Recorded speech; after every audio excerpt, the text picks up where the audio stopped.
রহিম মালিকি ইয়াউমিদ্দিন।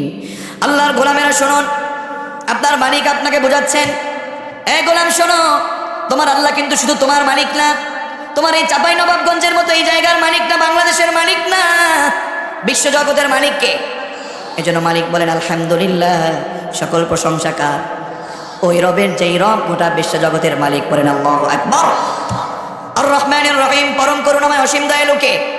মালিক ইয়াউমিদ্দিন, নামাজে দাঁড়িয়ে আপনি বলছেন বিচার দিবসের মালিককে। তার মানে আপনি যোহর থেকে আসর পর্যন্ত, আসর থেকে মাগরিব পর্যন্ত আপনি সালাত আদায় করেছেন। দৈনিক ন্যূনতম 32 বার আপনার মুখ দিয়ে মালিকেই সূরাতুল ফাতিহা পড়ায় নেন। আর আপনাকে এটা বুঝায় দেন, গোলাম বোঝো বোঝো, আমার জমিনে বসে অন্যায়